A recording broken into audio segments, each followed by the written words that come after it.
आप देख रहे थे सीधा प्रसारण एएफएमसी पुणे से राष्ट्रपति का सीधा संबोधन। और अब हमारे साथ आज के फोकस में जुड़ रहे हैं प्रोफेसर अनिल कुमार, जो कि दिल्ली विश्वविद्यालय के साथ जुड़े हुए हैं। प्रोफेसर अनिल कुमार, बहुत धन्यवाद। और जीडीपी के आंकड़ों पर हम बात करते हैं। किसी को शायद उम्मीद नहीं थी कि इतने बेहतरीन आंकड़े आए हैं। इसके पीछे की वजह आरबीआई गवर्नर ने तो 1 महीने पहले शायद संकेत दे दिए थे कि उत्साहजनक हो सकते हैं, आश्चर्यजनक हो सकते हैं, लेकिन इतनी उम्मीद शायद आपको भी नहीं रही होगी। बिल्कुल। और आज हम देख रहे हैं कि जो हमारी भारतीय अर्थव्यवस्था है, एक गुणीय चक्र है, वर्चुअस साइकिल, उसके अंदर हम एंटर कर चुके हैं। और जो हम इंफ्रास्ट्रक्चर में इन्वेस्ट कर रहे हैं, उसका मल्टीप्लायर इफेक्ट हमारी अर्थव्यवस्था पर भी हो रहा है। और जो पीछे 4-5 सालों में हम देख रहे हैं, मैन्युफैक्चरिंग सेक्टर को जिस तरह से बढ़ावा मिल रहा है, आज इन आंकड़ों से ये साफ दिखता है कि मैन्युफैक्चरिंग सेक्टर में बहुत अच्छी ग्रोथ इस तिमाही में हमें देखने को मिली है। इसमें मुख्यतः मैं कहूंगा जो पीएलआई स्कीम है, उसका बहुत अच्छा योगदान रहा है। और साथ साथ जो ईज ऑफ डूइंग बिजनेस जैसे कदम है, और एक डायरेक्ट टैक्स में जो रिडक्शन किया है, उसमें कमी की है, और एक जीएसटी का ये बहुत ऐसे जो सुधार के हमारे थी योजनाएं, वो एक गेम चेंजर सिद्ध हुई। और मैन्युफैक्चरिंग सेक्टर में आज हमारा जीडीपी में शेयर तकरीबन 19% के पास है। जी, आपने आज कहा से 10 मैन्युफैक्चरिंग जो है पहले हम बेहतरीन प्रदर्शन किया है, उसने 14% की उछाल दर्ज की गई है, बहुत ही शानदार रही सर। लेकिन जहां पर थोड़ी सी मुश्किल नजर आई वो था एग्रीकल्चर सेक्टर। अगर वो 4% के आसपास करता तो शायद हम 8% के करीब पहुंच जाते। क्या वजह रही दूसरी तिमाही में कि खेती बाड़ी दूसरी तिमाही में थोड़ा मानसून, जो हम मानसून के ऊपर हमारी जो कृषि अर्थव्यवस्था है, वो काफी हद तक अभी भी डिपेंडेंट है। तो मानसून जो इरेटिक रहा, मेरे को लगता है कि एक बहुत बड़ा फैक्टर था। लेकिन अगली तिमाही में उम्मीद है कि क्योंकि इस बार कुछ मानसून थोड़ा सा लेट आया, तो अगली तिमाही में इसमें कुछ रिकवरी होने के मेरे को दिख रहा है कि चांस है।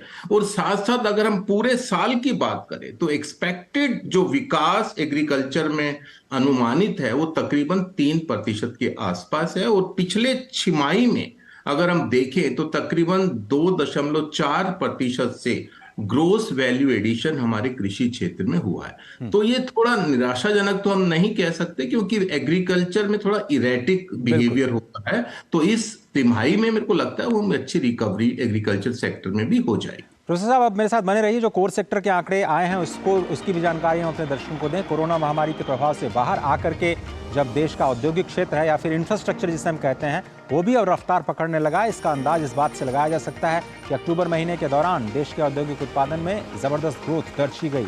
वाणिज्य मंत्रालय ने आंकड़े जारी किए। 8 कोर सेक्टर के ग्रोथ रेट 12.1% रही।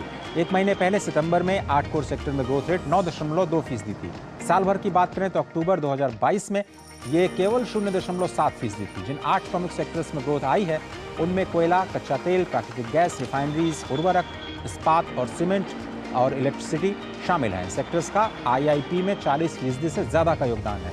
आंकड़ों के मुताबिक चालू वित्त वर्ष में अप्रैल से अक्टूबर के दौरान 8 बुनियादी उद्योगों की उत्पादन दर 8.6% रही है, जो पिछले साल इसी अवधि में 8.4% थी। कोयला उत्पादन में जबरदस्त 18.4%, स्टील उत्पादन में 11% की बढ़ोतरी हुई, और जो कि अक्टूबर में 3.8 और 5.8 के आसपास थी। सीमेंट की हम बात करें तो उसमें भी 70% की वृद्धि दर्ज की गई है, जबकि 1 साल पहले इसमें केवल 4% की गिरावट आई थी। बिजली उत्पादन देखें तो 20% की बढ़ोतरी दर्ज की गई।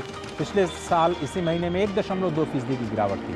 इस साल अक्टूबर में कच्चे तेल का उत्पादन 1.3% बढ़ा, और प्राकृतिक गैस का उत्पादन 9.9%, जबकि 2022 में यह 2.2 और 4.2% की गिरावट दर्ज की गई थी। इस साल अक्टूबर में रिफाइनरी 4.2% बढ़ी। अक्टूबर 2022 में 3.1% की गिरावट दर्ज की गई थी। और फर्टिलाइजर में उत्पादन में 5.3% की बढ़ोतरी रही। पिछले साल ये 5.4% के स्तर पर थी। प्रोफेसर साहब, ये जो इंफ्रास्ट्रक्चर की ग्रोथ है, खासतौर पर कोर सेक्टर, वो सीधे तौर पर इकॉनमी के परफॉर्मेंस से जुड़ा नजर आता है, और इसमें जबरदस्त बढ़ोतरी 20% तक की, 14, 15 और 20% की बढ़ोतरी देखी गई। क्या ये लो बेस पे है या वाकई गतिविधियों में तेजी आ रही है? देखिए, पिछले 4 सालों में जो भारत की सरकार का जो बजट है, कैपेक्स के अंदर वो तकरीबन डबल हुआ है। पहले अगर हम तुलना करें, तो पहले 1.6% टोटल कैपेक्स जीडीपी का होता था, जो अब बढ़ के 3.3% हो गया है। मतलब सीधा डबल होने का मतलब है कि इसका मल्टीप्लायर इफेक्ट होता है। आज पिछले 5 सालों से बुनियादी ढांचे पर और खासकर इंफ्रास्ट्रक्चर सेक्टर पे जो सरकार का जोर रहा है, उसमें पाइपलाइन, चाहे इंफ्रास्ट्रक्चर पाइपलाइन की स्कीम हो या गति शक्ति की स्कीम हो, उसमें हम लॉजिस्टिक कॉस्ट में भी देखते हैं कि काफी गिरावट आ रही है। और हमारे पास जो टारगेट है वो लॉजिस्टिक कॉस्ट को कम से कम 5% कम लाने का टारगेट है। तो मेरे को लगता है जिस हिसाब से इंफ्रास्ट्रक्चर में डेवलपमेंट हो रहा है और साथ में जो उसके साथ कनेक्टेड सेक्टर्स है, सीमेंट का सेक्टर है, साथ में स्टील का सेक्टर है, उन सब सेक्टर में हम देख रहे हैं बढ़ोतरी है।